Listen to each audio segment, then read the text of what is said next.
বিএনপির বাইরে ইসলামী ও সমমনা দেশপ্রেমী দল এক প্ল্যাটফর্মে আসতে যাচ্ছে। এক ভোট বাক্সের ঘোষণা দিয়েছে তারা। এরই মধ্যে লিয়াজু কমিটি গঠিত হয়েছে। খুব শীঘ্রই প্ল্যাটফর্মটি আত্মপ্রকাশ করবে।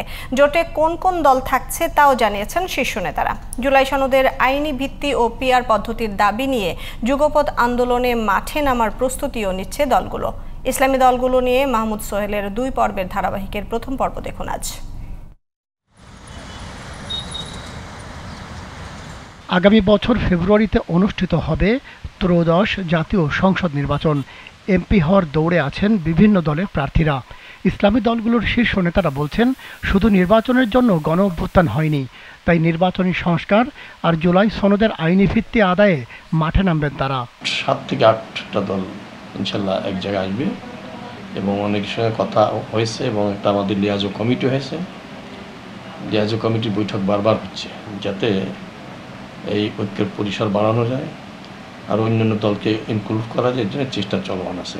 আনুষ্ঠানিক আলোচনা আরও হয়েছে, যেমন এনসিপি, তারপরে গণ অধিকার পরিষদ, এদের সাথেও কথা হয়েছে। এবি পার্টি জনগণের দাবি অনুযায়ী তাদের আমাদের সংস্কার করতে হবে এবং খুনিদের বিচার ব্যবস্থা দৃশ্যমান করতে হবে এবং নির্বাচনের লেভেল প্লেইং ফিল্ড তৈরি করে নির্বাচন দিতে হবে। পিআরের পক্ষে আমাদের অবস্থানটা অত্যন্ত দৃঢ় মজবুত অবস্থান।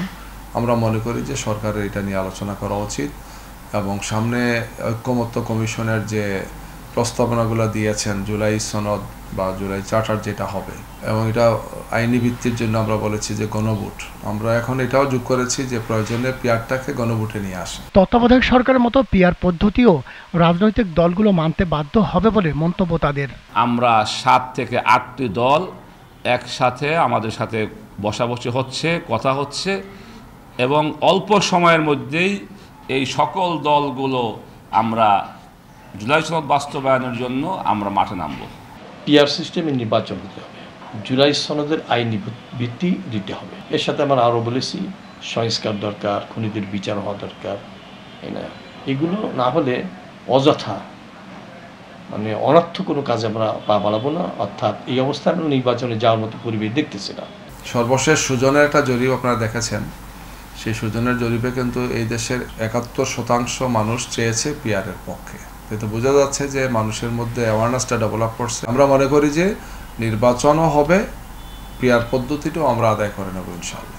ডক্টর ইউনূসের বিরোধিতা নয়, বরং জন আকাঙ্ক্ষা পূরণ ও সরকারের ভুল ধরিয়ে দিতেই মাঠে কর্মসূচি দেবেন তারা। Mahmud Sohel, GTV news, Dhaka.